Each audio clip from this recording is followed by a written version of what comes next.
Já estamos gravando, começar uma reunião, né? Mais uma vez eu fico assim muito feliz de que esse grupo esteja perseverando nesse nosso compromisso, né? Já é a 16ª ou 17ª semana, nem tenho certeza, que nós fazemos esse encontro para assim, fazer um estudo sobre a vida e obra do Francisco Barreto, né?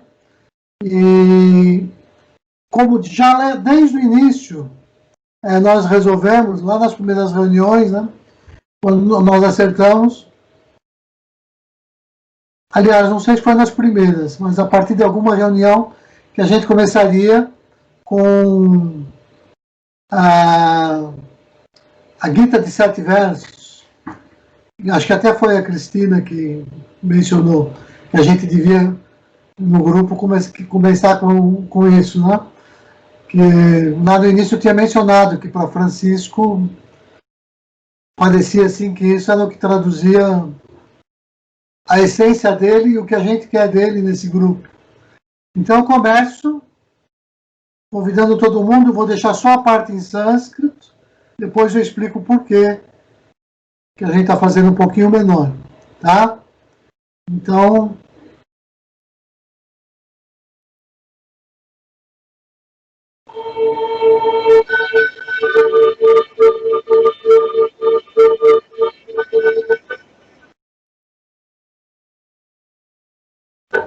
vou parar tudo porque esqueci de compartilhar a tela. Hoje o dia foi tão puxado, eu parei para jantar, era 15 para 7. Então minha cabeça já está um pouco, já estou sem saber assim como trabalhar, mas vai dar tudo certo. Pronto, agora eu estou compartilhando, então eu vou começar de novo.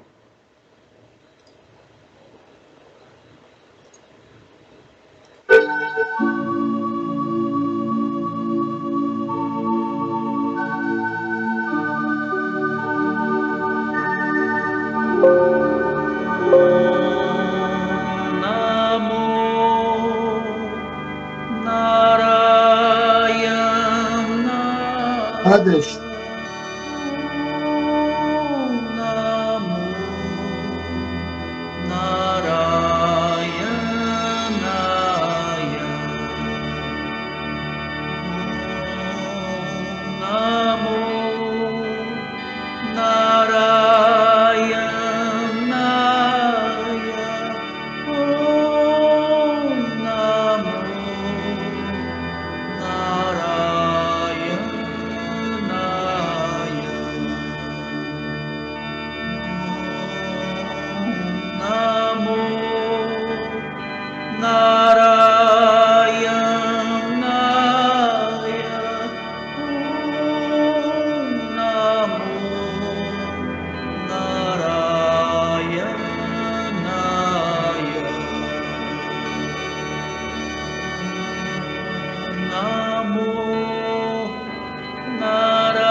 Asosya Namva Soshastva Pragnavadamicha brachase Gatasuna gatasomicha Nanushoshanti panditaha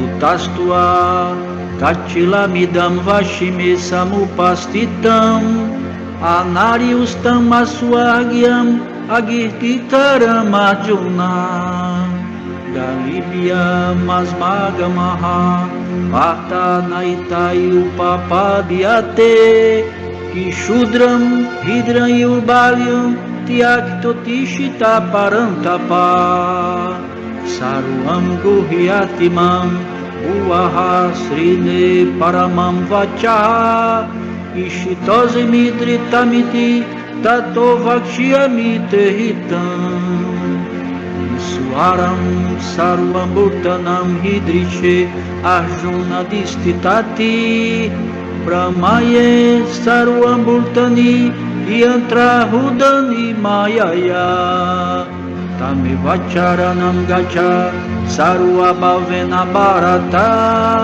Tat prasad param shakti stanam prapsyazi shashvatam Sarva dharmam parityava mamekam sharanam vraya Ahantua sarva pabebhyo mokshiyami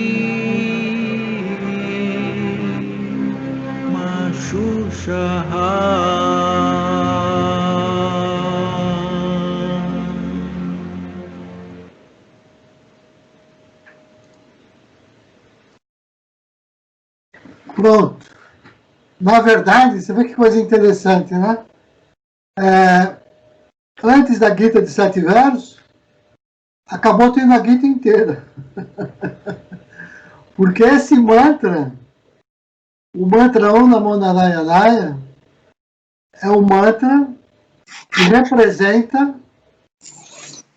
a Bhagavad Gita completa. Né?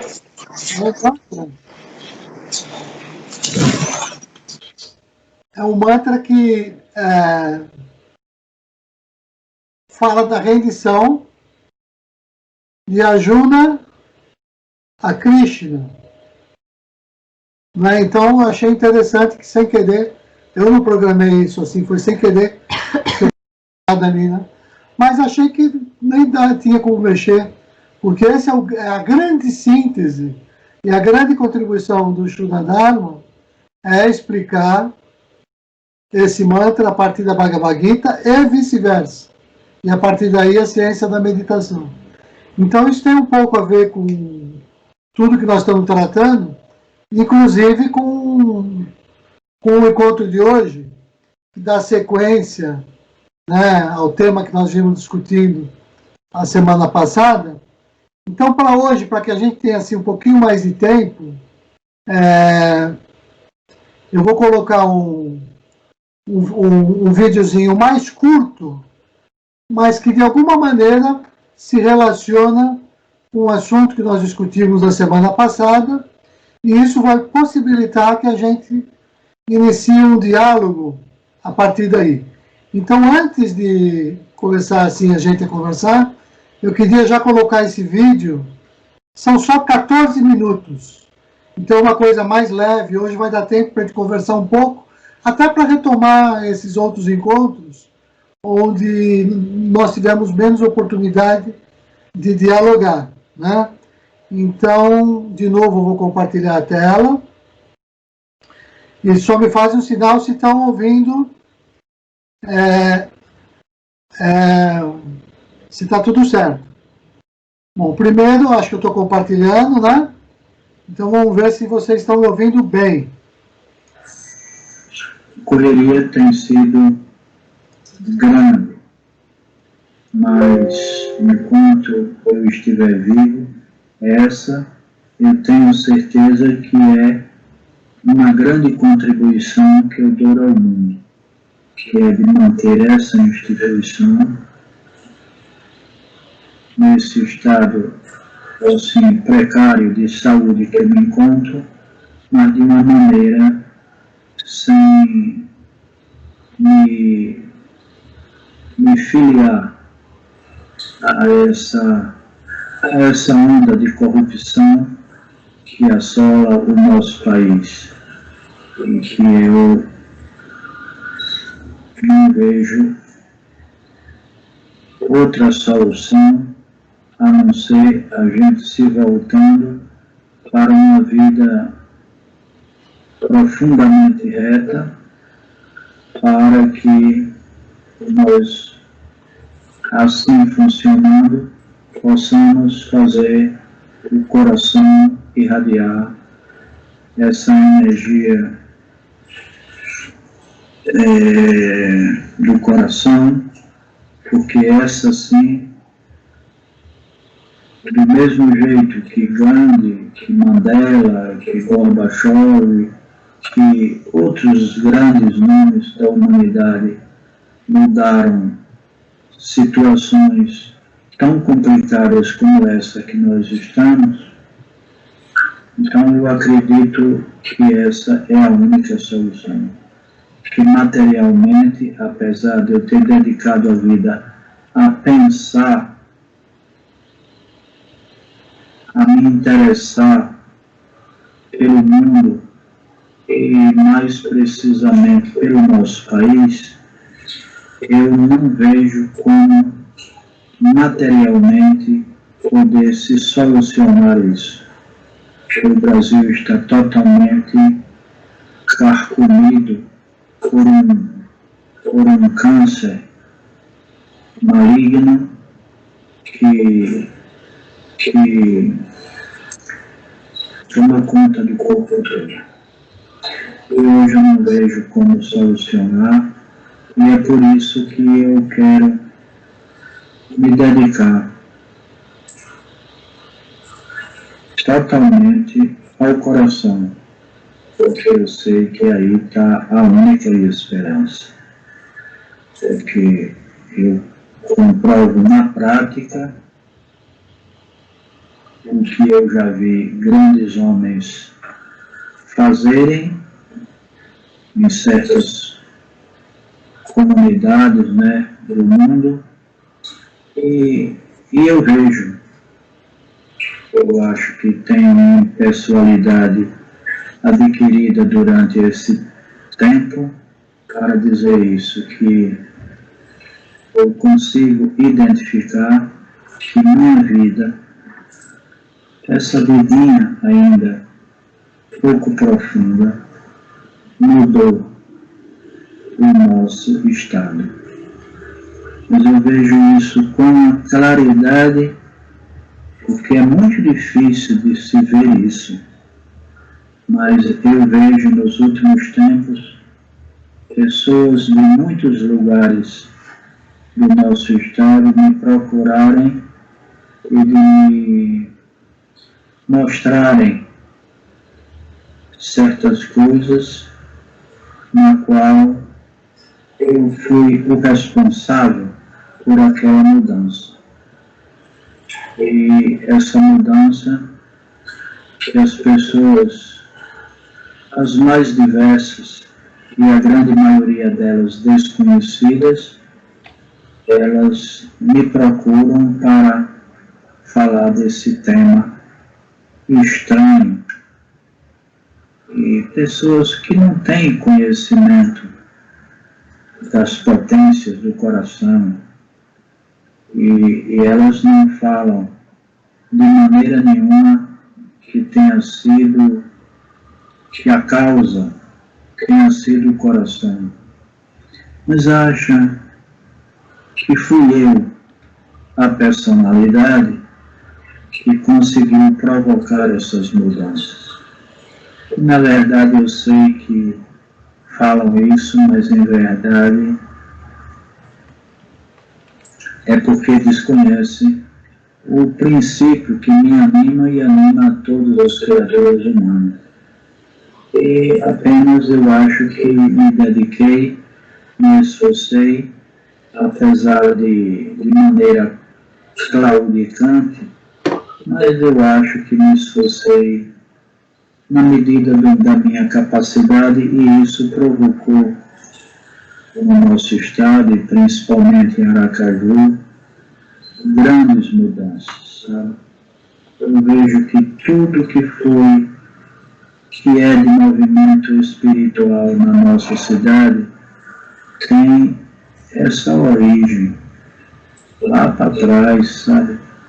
E as pessoas, assim, de maneira muito interessante, elas rastreando, sabe? Até chegar a essa origem e sempre falando dessa ligação que existe entre a minha vida e as mudanças que ocorrem por aqui. E eu não falo isso de maneira nenhuma de forma pessoal. Eu sei que eu estou falando de maneira impessoal, e estou falando isso e lembrando disso para dizer que nós deveremos nos dedicar a isso com mais fervor, com mais intensidade, porque se nós sabemos que esta é a saída, não é possível que nós vamos continuar contemplando essa desgraça toda no mundo e ficar só contemplando. E eu acho que a palavra certa não é contemplação, mas de ficar observando isso dessa maneira apática, indiferente, quando hoje, nesse instante, quando eu acabei a reunião e que liguei a Globo News, que lá tem algumas coisas interessantes que de vez em quando saem, eu vi aqui não sei quantos blocos de carnaval no Rio de Janeiro, aproximadamente 600 mil pessoas estavam hoje nas ruas do Rio de Janeiro. Isso, de certa forma, me choca um pouco, sabe? Que a motivação carnaval leve às ruas 600 mil pessoas e a causa que deveria verdadeiramente levar as pessoas à rua, que é esse estado de destruição que o nosso país está em todos os campos, né? Em todos os campos, não é só economicamente, mas em todos os campos nós estamos verdadeiramente destruídos. Até as universidades, né, falindo, sem as verbas que são necessárias para a manutenção. A saúde do Rio de Janeiro totalmente sucateada, totalmente desprezada. Hospitais, assim, o Hospital Universitário do Rio de Janeiro praticamente fechado essa semana, né? Por falta de verbas, funcionários sem receber salário do mês de dezembro e tendo sido necessário se fechar o Hospital Universitário, parece que é Pedro Ernesto, né? Eu não sei o nome. É isso? De Niterói, da Federal Fluminense. É, e aí eu digo a você que quando eu olhei aquele povo todo no meio da rua, sabe, cantando, tudo eufórico, todos eufóricos, bêbados, na maior hilaridade, eu senti verdadeiramente tristeza por ver que eu não sei o que será necessário acontecer para que as pessoas se toquem para essa situação.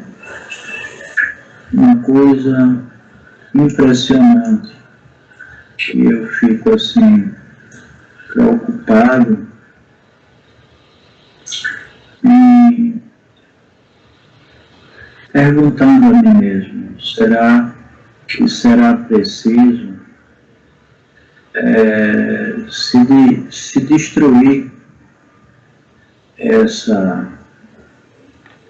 humanidade para que a gente possa, em outro corpo, em outro momento, reconstruir tudo? Eu não me conformo que seja ainda necessário uma grande dor para que a humanidade acorde. Mas eu observei pasmo que as pessoas ainda estão atraídas por blocos de carnaval, que Gilberto Gil e sua filha, o bloco Preta Gil, só esse bloco tinha 150 mil pessoas. A praia de Ipanema, não sei o que é, totalmente tomada de cima a baixo.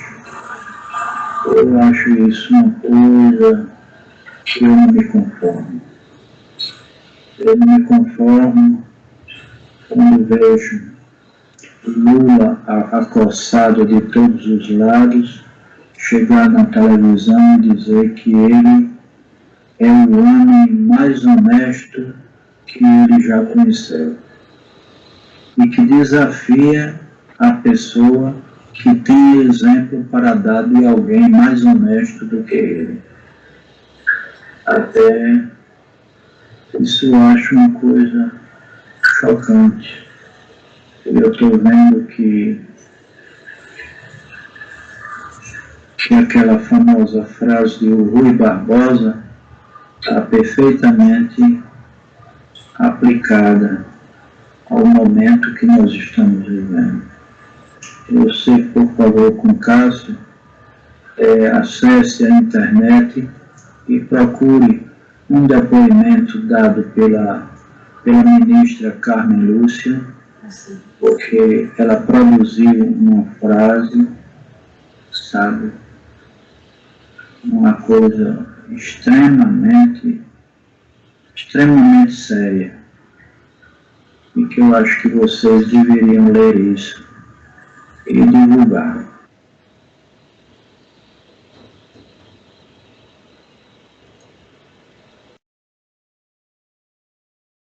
Pronto. Deixa eu dar um pouquinho do contexto. E a dona Lourdinha, eu sinto muito, dona Lourdinha não estava conseguindo ouvir nada, sabe? Eu queria saber se mais alguém teve problema com o áudio, se foi possível ouvir o áudio. Para mim esteve perfeito. E para mim também, eu consegui ouvir. Ah, tá bom. Então, com a dona Lourdinha, eu estava explicando para ela aqui pelo chat que não tem problema, porque como nós estamos gravando, depois eu disponibilizo o vídeo. E nessa discussão, o contexto vai ficar claro, sabe? Primeiro, é que esse vídeo, ele foi produzido no dia 31 de janeiro de 2016. Essa é a data do vídeo. 31 de janeiro de 2016. Antes, um pouquinho, eu não quis colocar da discussão, mas estava tendo uma conversa pessoal nossa, uma das pouquíssimas conversas assim que o Francisco tinha, estávamos só nós três, eu, Cássia e ele. E ele ainda nem sabia usar direito o laptop, então por isso que só aparece metade do rosto dele, que uma pessoa preparou para ele o laptop e saiu para ir dormir, e até para que a gente ficasse ali assim de uma maneira mais reservada, para poder ter essa conversa e algumas outras. Então é por isso que não fica assim muito claro, né? E repete a data para mim, por favor. Dia 31 de janeiro de 2016. Então nessa data para mim foi uma data muito importante, porque foi exatamente nessa época que dois fatos assim muito sérios da minha vida aconteceram. Primeiro, foi a data que eu resolvi a minha questão com o restaurante em São Paulo. Foi quando eu consegui resolver tudo.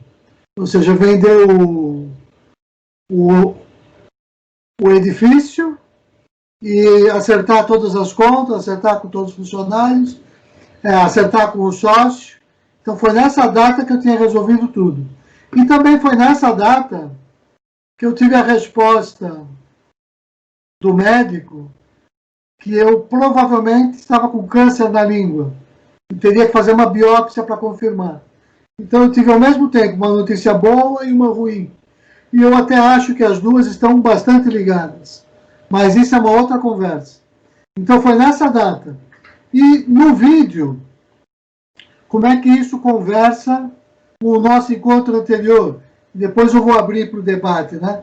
Primeira coisa que eu queria ressaltar é quando ele comenta assim que muitas pessoas o procuraram. Isso eu noto desde que a gente mudou para Aracaju. Quando nós chegamos de mudança em 1986, Aracaju era uma cidade ainda muito, mas muito provinciana, com muitos problemas. Você via as placas na rua assim, cuidado com a leptospirose. Então o mercado tinha assim muitos ratos, você não via nenhuma rede de esgoto, as praias mais modernas ainda não tinham sido desenvolvidas, né? E era um lugar assim, era muito difícil encontrar qualquer coisa que fosse alternativa, ou ligada a uma vida mais espiritualista, ou ecológica. E mesmo assim, foi ali que foi montado todo o projeto. Então Francisco está dizendo, depois 20, 30 anos mais tarde, que muitas pessoas ainda o procuravam, de alguma maneira lembrando daquela época, né? E dizendo o quanto ele impactou. E não só pelo trabalho ali no ambiente natural, né? Mas pessoas que foram para o Ministério da Justiça, pessoas que foram para atuar na universidade, pessoas que montaram pequenos negócios, pessoas que montaram hotéis voltados para o ecoturismo, e todos eles influenciados por Francisco. Então ele diz ali com todas as letras que ele ficava até assim um pouco sem jeito, né? Porque ele não tinha como explicar para essas pessoas mais simples que não era ele, Francisco, que fazia nada disso, né? E que ele nem queria, nem gostaria que se cultivasse essa espécie de idolatria em torno dele, né? Que na verdade é no coração que ele fazia Deus se manifestar no coração, e é como se as pessoas reconhecessem isso. E que coração todos nós temos, e que o nosso trabalho é fazer isso, que a gente haja como um instrumento do sagrado, e para que a nossa personalidade se torne tão invisível, que as pessoas percebam que não somos nós que fazemos, e nem somos nós que devemos ser cultuados, nem assim idolatrados, mas aquilo que nós representamos, que é Deus em nós. Então esse ponto, que é muito importante, está num artigo sério da instituição, que se chama Princípios e Personalidades. Nesse artigo, onde estão? Ah, está aqui. 7h30 toco o meu remedinho, eu esqueci de desligar, que é o horário que tomo o remédio. Mas eu já tinha tomado, né? Então, nesse artigo, Princípios e Personalidades, tem ali uma história de uma pessoa muito interessante, que era um cristão, né? Assim, sendo introduzido a esse ambiente do yoga, da meditação, mas ele tinha uma dificuldade muito grande, porque cada vez que ele se aproximava desse tema, ele se sentia um traidor. Ele se sentia traindo o Senhor Jesus, né? Então, aí na discussão do texto, o autor explica que aos poucos foi esclarecendo também essa pessoa, né? Que na verdade aquilo que ele admirava, né, é dos princípios que aquela pessoa vivia, e não necessariamente a personalidade daquela pessoa que deveria ser cultuada, como fazem assim as pessoas de uma religiosidade mais simples. Por exemplo, os devotos de Frei Damião, né? Os devotos do Padre Cícero, quer dizer, são pessoas que, por não ter assim uma compreensão intelectual mais sofisticada, elas são devotas da pessoa, e não dos princípios que a pessoa vive, né? Então, quando esse autor, está lá em Princípio e Personalidade, esclareceu isso àquela pessoa, ela percebeu que poderia tranquilamente fazer meditação, porque os princípios ali propostos eram os mesmos, e daquele modo ela estaria, inclusive, se aproximando de Jesus, e não traindo Jesus, né? Por que isso é muito importante na nossa instituição, né? Eu vou dar um exemplo, começando com a ideia de meditação cristã. Por que apesar de existir assim o cristianismo e todas as modalidades de religião, por que ainda assim nós quisemos construir essa trajetória espiritualista que se afasta um pouquinho dessa ideia de religião para falar da essência Shuddha do sagrado, para falar do Shuddha Dharma, para falar da meditação, né? Qual é a razão para isso? E aí tem que dar essa ideia, que tem uma coisa muito verdadeira, inclusive numa parte do cristianismo que faz meditação, que vai me ajudar a explicar, que é a meditação cristã. Para quem conhece essa maravilha que é a meditação cristã, sabe até que eles utilizam um mantra, que é o mantra Maranatha. Significa alguma coisa como: venha, meu Senhor, vinde, meu Senhor. Maranatha, vinde. Eu não conheço aramaico, não vou lembrar, mas é uma coisa assim. Então, essa meditação cristã com esse mantra, você faz assim: você visualiza a figura do Senhor Jesus e comunga com o Senhor Jesus no seu coração. Então você entroniza a pessoa de Jesus. Olha que maravilha. Isso é uma coisa maravilhosa. E está previsto no Shuddha Dharma, no primeiro degrau. Depois, como eu sempre falo do Shuddha Dharma, que ele tem outros degraus, e ele tem uma relação de síntese dialética entre esses degraus, né?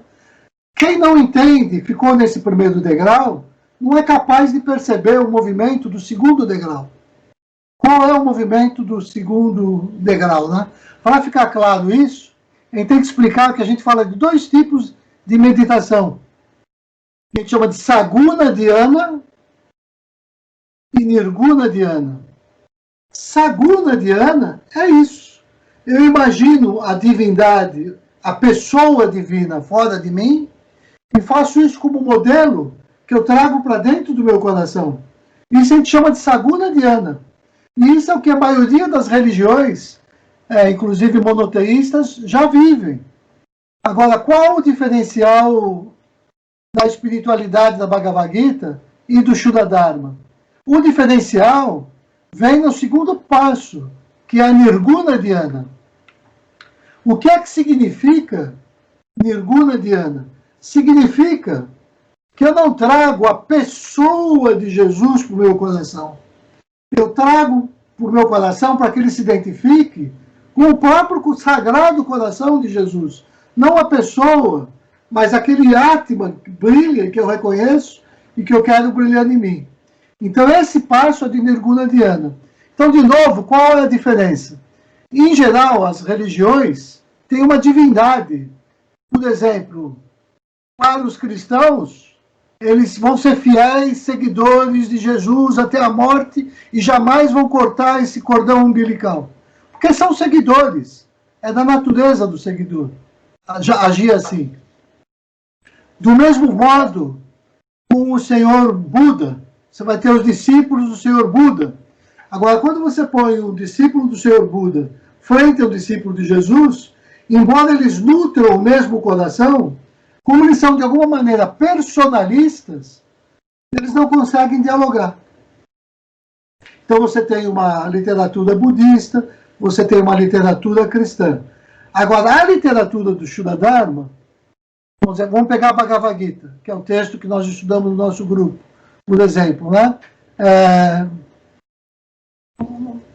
O que a Bhagavad Gita ensina é para não você pode cultuar a personalidade, mas ela ensina o segundo passo, né? Que é você cultuar o Atma.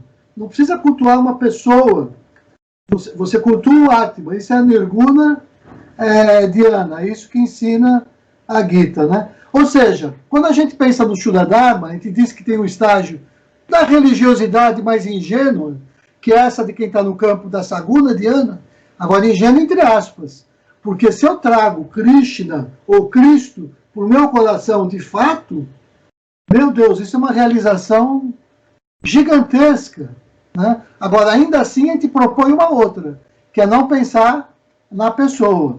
Então, no caso do Shuddha Dharma, né, é o princípio, não é a personalidade que conta.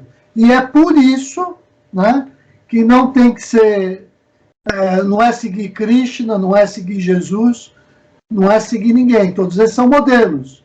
Mas é a gente fazer aquilo que é o encontro com o Atma, o Antaryami, que a gente diz, né? Toda disciplina, essa descoberta do coração. O Francisco gostava de dizer, né? Da rádio coração, sintonizar com a rádio coração, né? Então, essa é a ideia. Então, é óbvio que, nesse sentido, Francisco teve uma experiência traumática também. Quando ele foi à Índia, o mês que ele passou com Sri Anantara, com todos os acertos e desacertos, não importa, mas ele sempre falava desse grande ensinamento de Sri Anantara, né? Qual é o grande ensinamento de Sri Anantara? Né?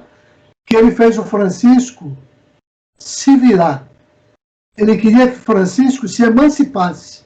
Ele chegou a tratar mal Francisco. Não ajudou Francisco nem a levar a mala para o aeroporto quando o avião já estava para sair, que ele tinha perdido a hora. E ele dizia, não, peça para Deus no seu coração, tem saída, foca, se concentra, relaxa, que a solução vai chegar, né? Então, nesse sentido que as pessoas são estimuladas. Então, por exemplo, quando você tem uma gestação, né?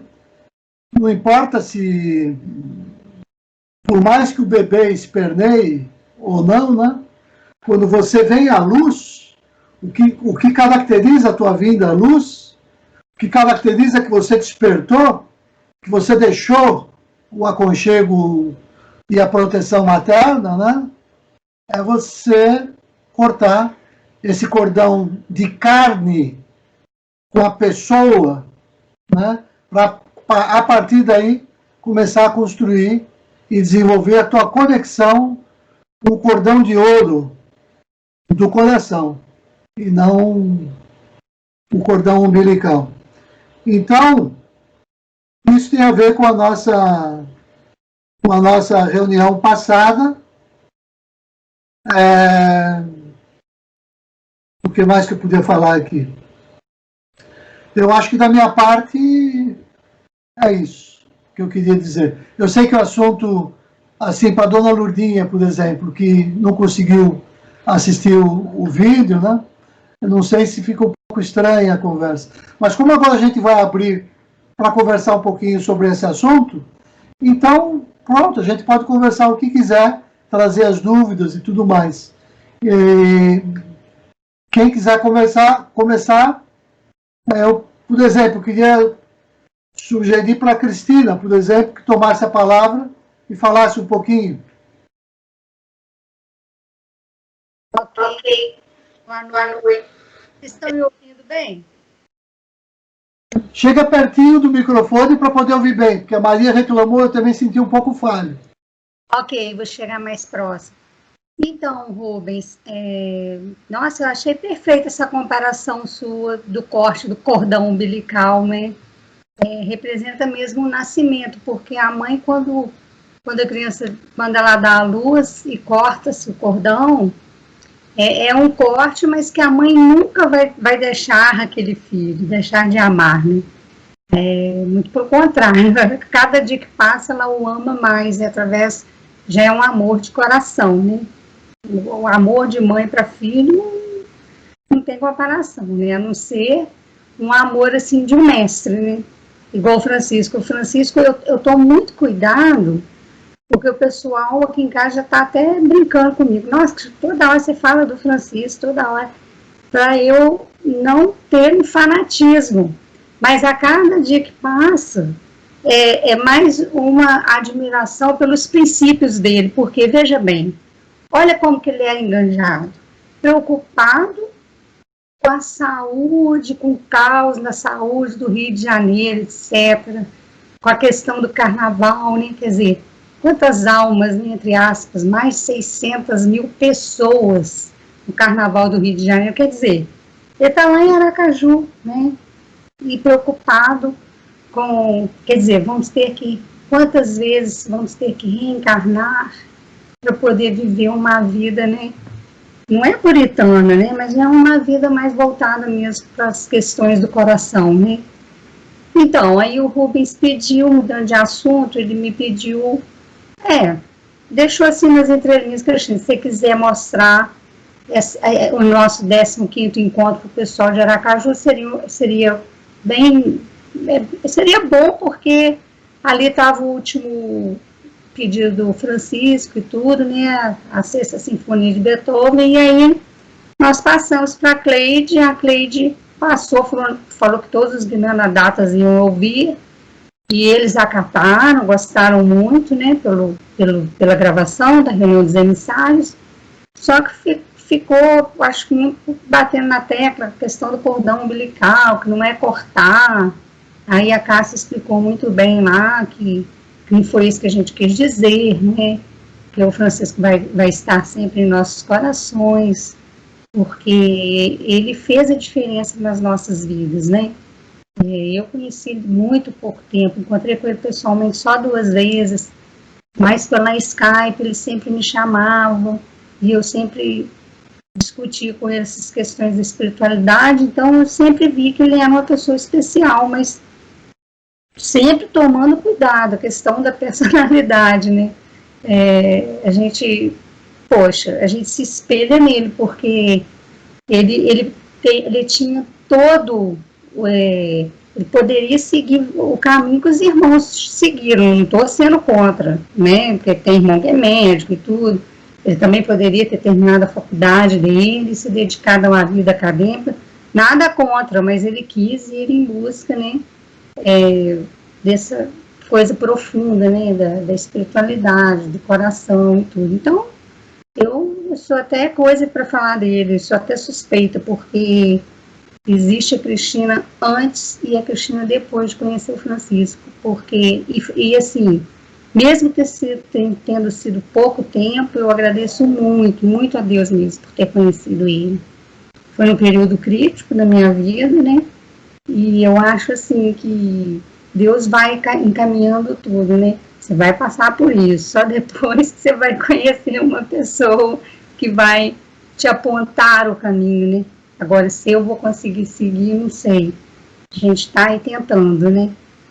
Mas é isso, Rubens. Namastê. Agora, eu acho que foi perfeito, porque eles aceitaram e eles vão colocar lá a Sexta Sinfonia, né, na hora da passagem. Agora você vê, a gente vê ele aí tão forte, né? E tão preocupado com as pessoas, né? Com os seres humanos, né? Isso é fantástico, isso é genial. Você vê mesmo que ele é uma pessoa preocupada com a dor da humanidade, quer dizer, a pessoa está ali vivendo um carnaval e esquece, não sabe o tanto que isso pode causar um sofrimento futuramente, né? Então, durante mesmo o carnaval, né? Enfim, é isso. Então eu fiquei muito feliz. Fiquei muito feliz, Cristina, porque é muito difícil, assim, ainda mais distante, né, você ter voz e fazer as pessoas compreenderem e ter credibilidade que aquilo que eu estava dizendo correspondia, de fato, ao último desejo dele, né? E não, assim, pode ser mal entendido, claro. Imagina, o encontro de 2000, como é que pode ser o último desejo? Não. Igual quando você faz um testamento. O último desejo, você não manifesta na hora que você está morrendo só. É o último desejo que você quer ver realizado. Então, com certeza, se ele quer ir para para a rede lá, onde ele não quer o caixão, ele quer uma rede, né? Se ele quer ir para aquela rede, para aquele lugar onde ele vai ser colocado, com a pastoral, é porque essa pastoral, se a gente parar um pouquinho para pensar, é o último desejo dele que foi atendido. Então é o último desejo, não importa que tenha 20 anos, e nem que um monte de desejo tenha vindo depois, para ser atendido aqui e ali. É o último no sentido que é o último que vai ser cumprido. Esse é o último desejo. Qualquer inventariante sabe assim, compreende assim. Então, agora, eu gostei que eles acataram, né, e que vão fazer assim. Eu acho que já é um bom primeiro passo, até para eles ajudarem a iniciar uma nova etapa lá, que eu acho que estão indo muito bem, inclusive, né? Porque, como eu estava dizendo, a Saguna Dhyana é parte do Shuddha Dharma. E só com a Saguna Dhyana a gente alcança a realização. Agora, a gente tem que lembrar que o Francisco ensinou a gente a vida toda a transcender a Saguna Dhyana para alcançar a Nirguna Dhyana. Porque a Saguna Dhyana é aquilo que caracteriza as religiões do modo geral. E no Shuddha Dharma, o diferencial nosso, ela dá esse outro passo, para depois chegar à meditação transcendental. Ou seja, exige maturidade a gente esquecer ou se desligar do conceito de pessoa. Aliás, é por isso que ele cultivava como o valor mais importante de todos a impessoalidade, que é você não fazer diferença entre as pessoas. Então, enquanto eu escolho uma ou outra, ainda que seja um mestre de carne e osso, ainda não é o que Francisco ensinou. Isso já estava no mundo. Mas tá bom, é um bom começo, nada de errado. Não sei se ficou muito estranho, professor Rito, Maria Floresta, Dona Lourdinha. Dona Lourdinha, quer falar, Dona Lourdinha?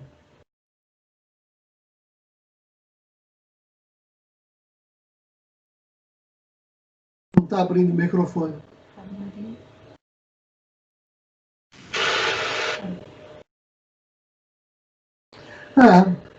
Alguém quer falar? Assim, professor Rito, Maria Floresta?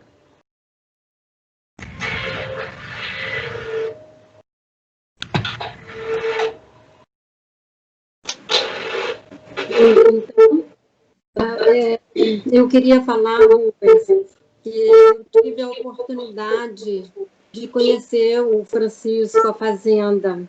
Aqueles dias que passamos lá foram, assim, maravilhosos, com todos aqueles ensinamentos, com toda aquela... o Francisco ali junto com a gente, mostrando tudo. Aí, no vídeo de hoje, o exemplo que ele dá, que falou da energia do coração, a energia do coração, o coração. Então, nossa, isso é muito profundo, isso é muito lindo. Quando ele se referiu ao carnaval no Rio de Janeiro, pessoas... O carnaval é mesmo uma destruição. E a gente precisando de tantas outras coisas, é claro, mais importantes, não é? Então... Eu fico muito feliz de ter podido conhecer o Francisco e ter convivido aqueles dias lá na fazenda. Então, é muito lindo. A vida dele é linda, o exemplo e tudo mais. Namastê.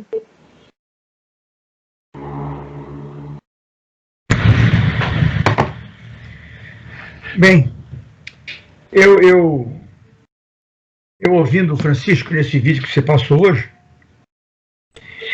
e sabendo que ele é de 2016, ainda piora um pouco essa minha opinião, o que eu senti no vídeo foi um homem desanimado. Uma pessoa desanimada com o que assistia no mundo, né?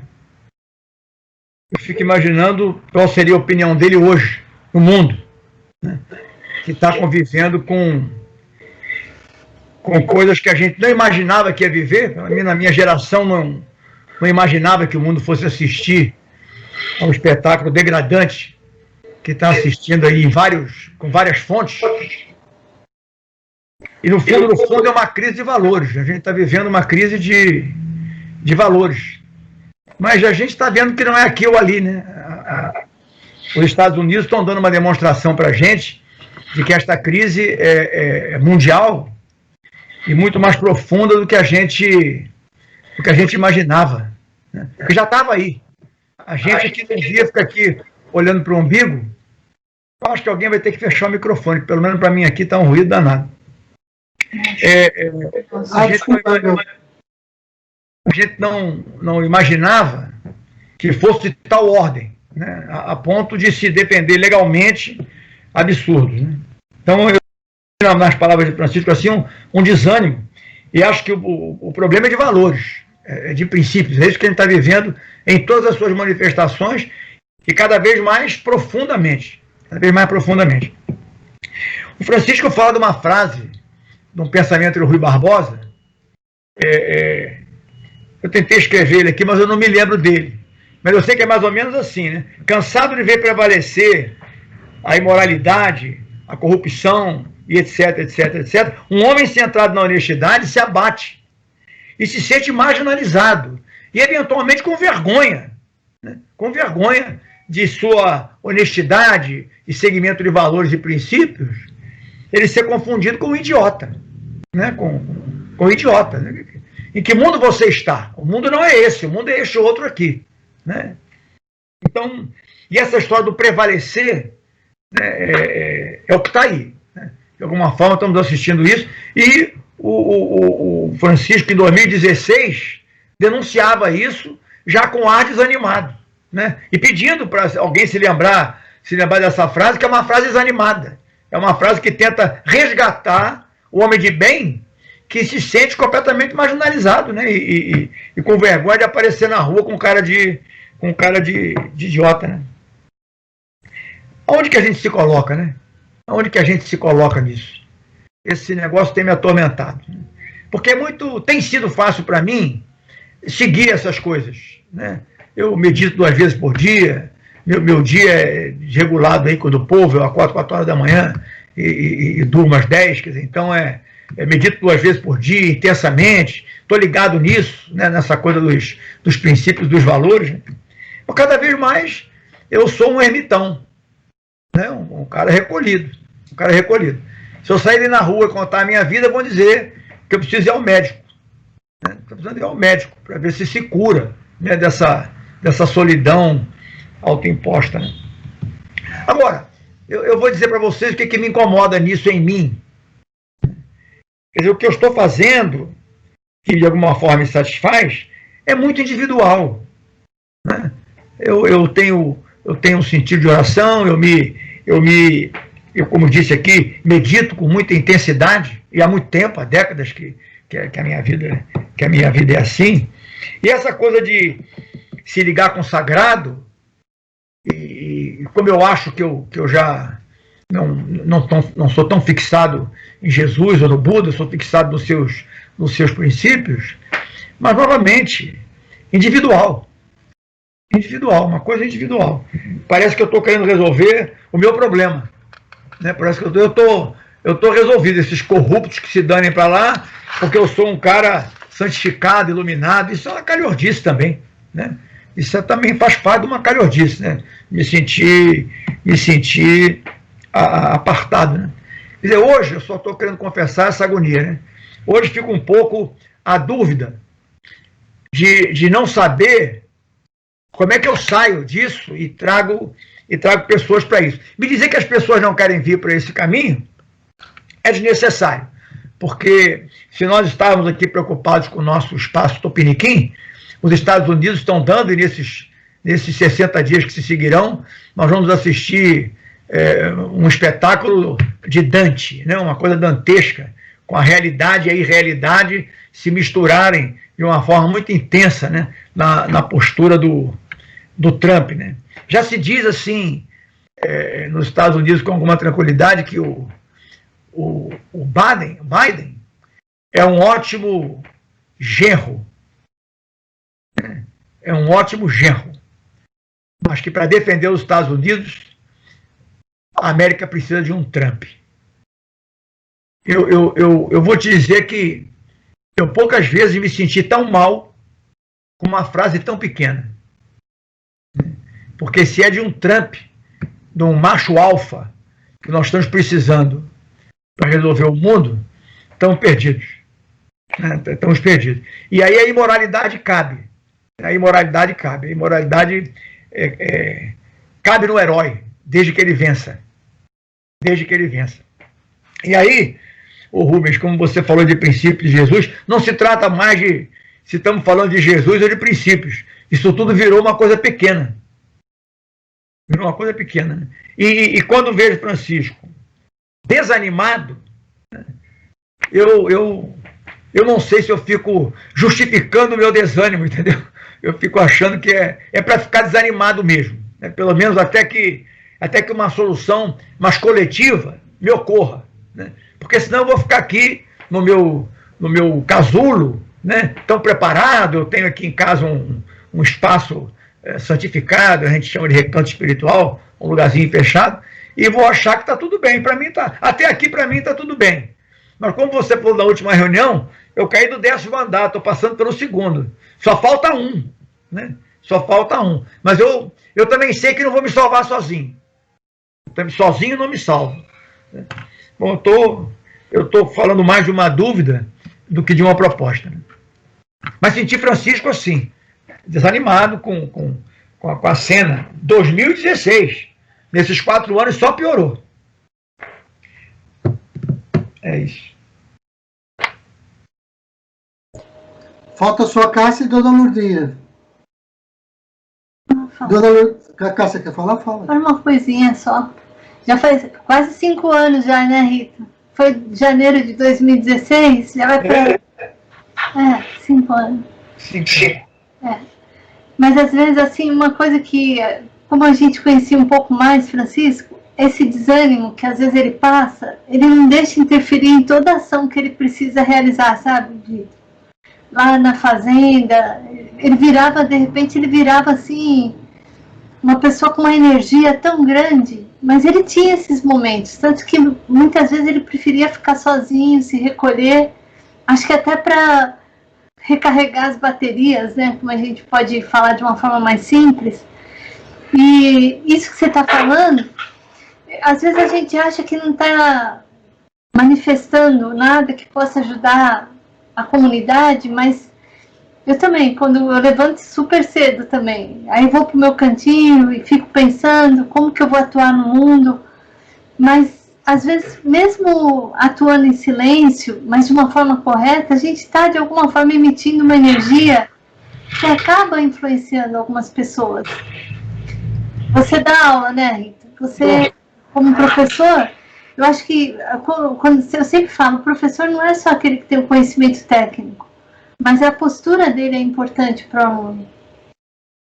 Eu vou dar um exemplo. Tem um aluno meu, que ele me escreveu a semana passada, e eu achei muito estranho, porque ele é um aluno lá do curso de Química, que está terminando agora. Eu conheci ele há alguns anos, já há 4, 5 anos, e ele sempre bebia muito, bebia e fumava, mas uma pessoa extremamente inteligente. E aí um dia, conversando com ele, eu falei para ele, você é químico, é lógico, tem um livre-arbítrio, mas você sabe que tudo isso está provocando para você. Porque ele chegou um dia lá descontrolado, eu mandei ele embora, né? Eu, como diretora lá do instituto, eu era diretora, eu mandei ele embora para casa. E aí isso já faz 1 ano e meio, quase 2 anos. Aí ele me escreveu essa semana, ele escreveu assim, professora, eu acho que você gostaria de saber que desde que começou o distanciamento social, eu nunca mais bebi nada e nunca mais fumei. Então, para um garoto de 24 anos, 23, muita gente se refugiou na bebida, né, nessa fase de distanciamento social. As pessoas começaram a beber mais, né, alguns vícios começaram, não vício, mas começaram a fazer algumas escolhas que antes não tinham tanta força, assim. E ele conseguir fazer isso nesse período de recolhimento, eu achei uma coisa boa. E tem tantos outros casos, né? Eu acho que a gente atuar no mundo, a gente não está, você meditando, você está fazendo bem para muita gente. Acho que isso é uma coisa, eu também gostaria de que fosse diferente, porque parece que cada vez piora mais.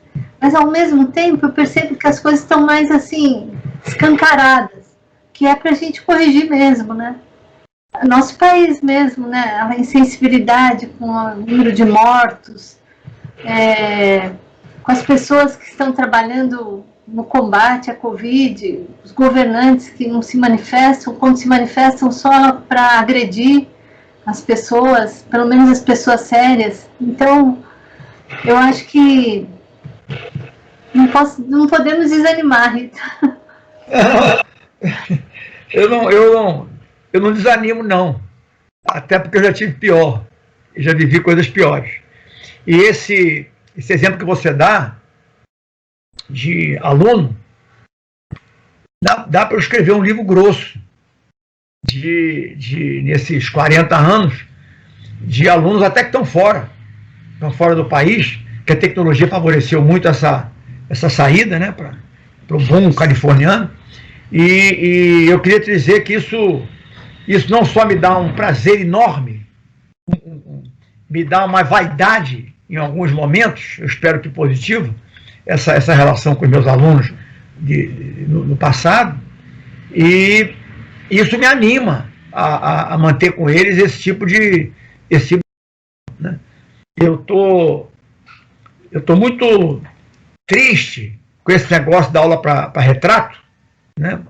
Porque a minha relação com os alunos é uma relação pele, né? Uma relação de proximidade com eles, né? Quer dizer, e corredor, né? O corredor é muito mais rico nas universidades hoje do que as salas de aula, né? Porque no corredor você aprende a viver, né? E a trocar.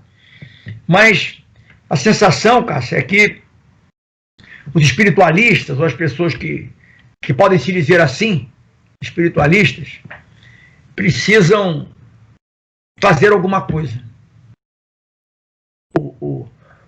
Assim, a falta de princípios e valores, a decadência de tudo, e a materialidade intensa, ela agora se manifesta. Eu não preciso dar nenhum exemplo para vocês de ontem ou de anteontem. Eu sugiro, para que a minha imparcialidade fique clara, que leiam o jornal amanhã, ou de depois da manhã. E a materialidade vai estar explícita, em alguns casos, com orgulho, agora explicitada sem vergonha, né? Explicitada de maneira grosseira, né?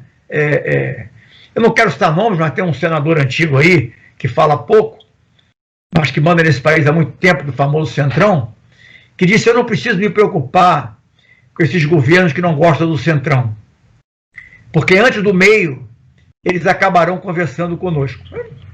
E fala isso como se estivesse dando uma aula de ação, de como agir, né? Uma aula de como agir. Então, assim como eles, né, os materialistas, pela pior qualidade da palavra materialista, estão brilhando tanto, os espiritualistas tinham que fazer alguma coisa, porque eles estão tomando a nossa voz completamente, né? Agora, se bota na boca do Papa um conjunto de frases que ele disse, mais distantes assim um mês, né? Aí junta tudo e o Papa disse isso. Então tá uma coisa doida, essa mistureba, essa falta de tudo, né?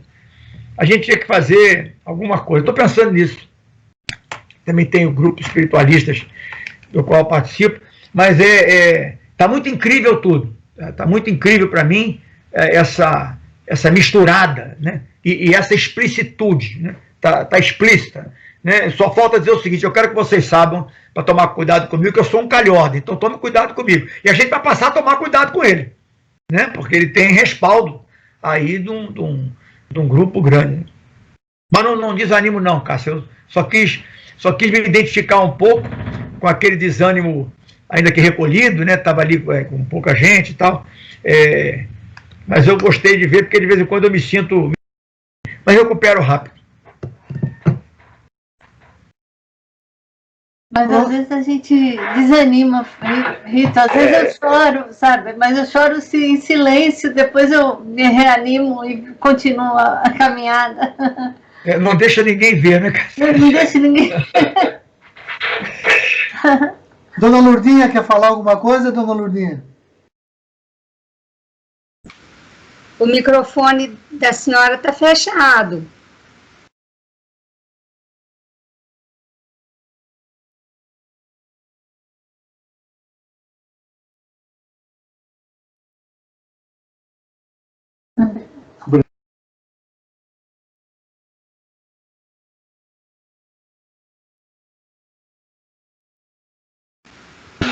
A conexão dela está fraca. A gente vê 2 sinaizinhos ali. Ou seja, ela está tentando se conectar, mas deve estar girando assim, sabe? Ela perdeu o sinal de conexão. Porque não está mais desligado o microfone.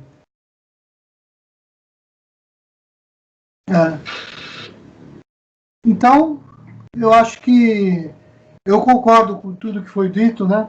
E essa questão que o professor Rito trouxe, que é tão atual, está presente nos ambientes religiosos e espiritualistas, que é a grande questão da Gita, né?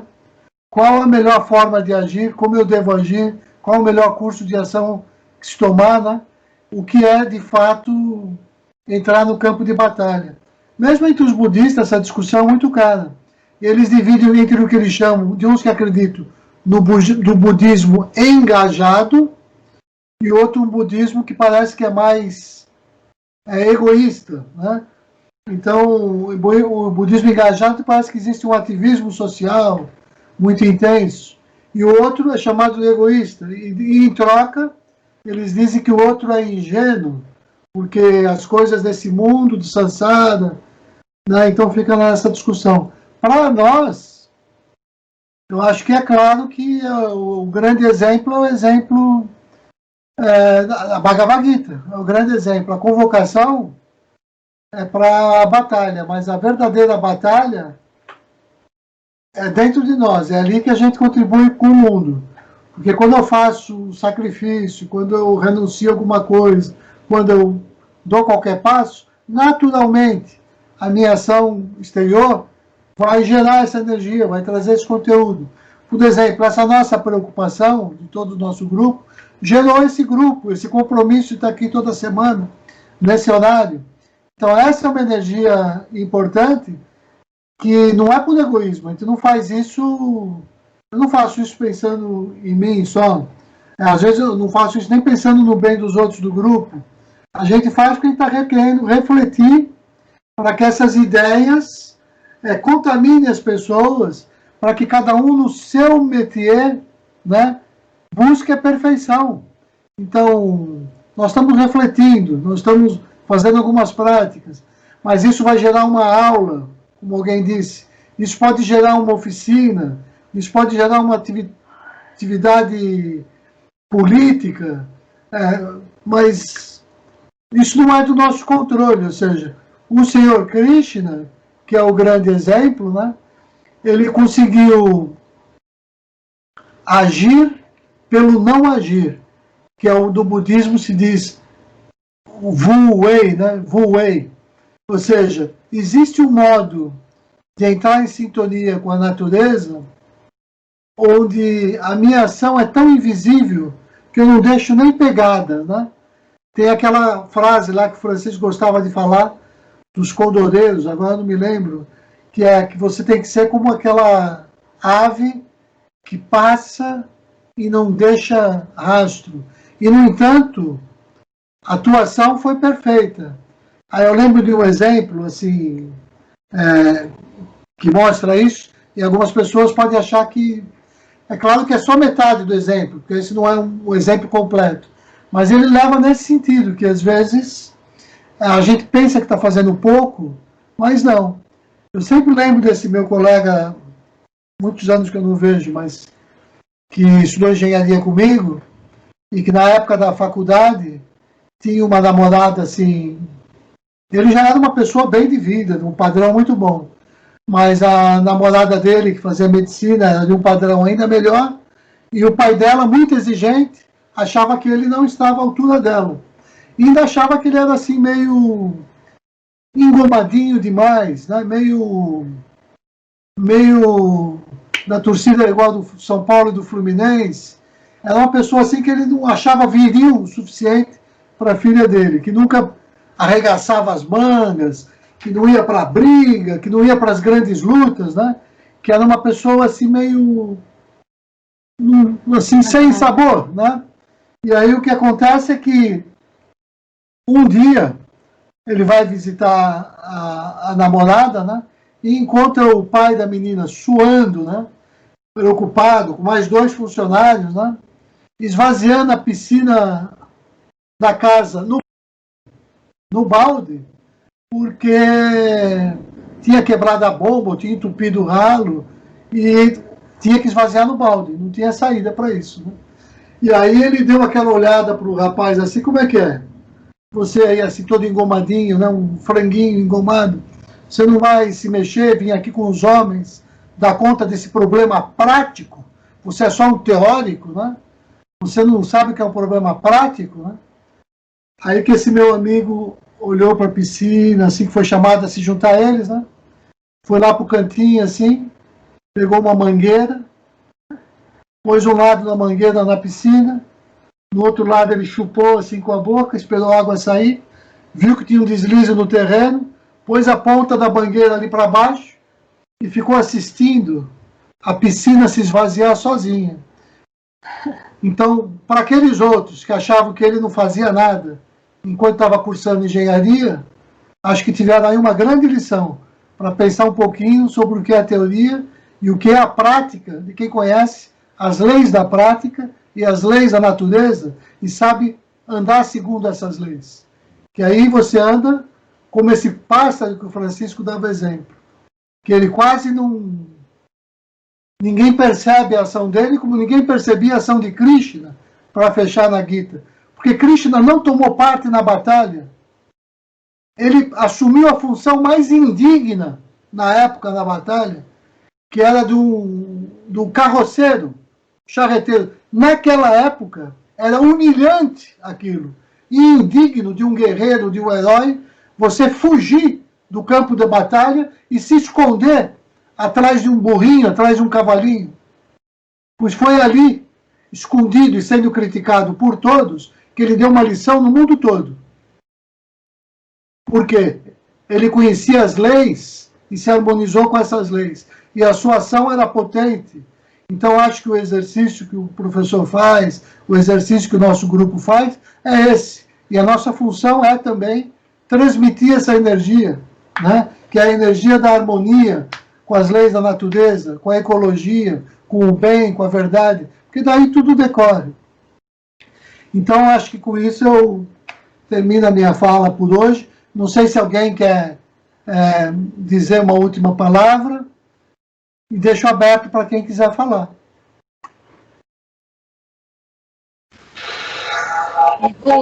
Não, só queria falar com vocês que tem uma pessoa que está dando um curso sobre o Pai Nosso em aramaico.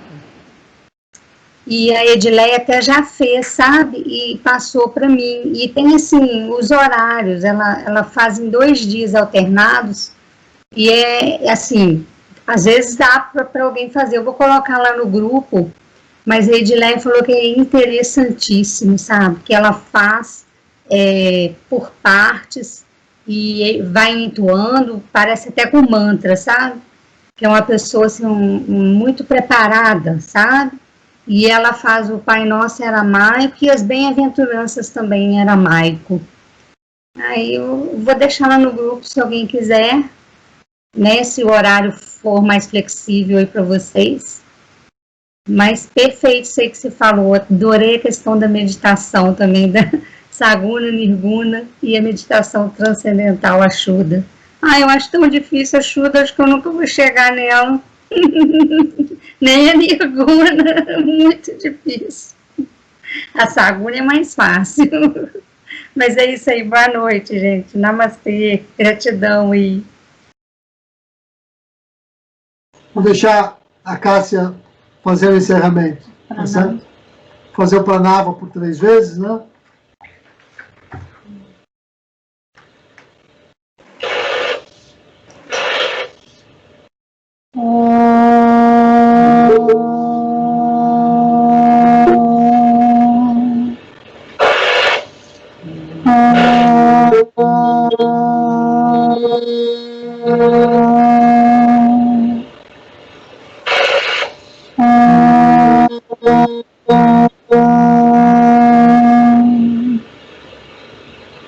Om Tat Sat.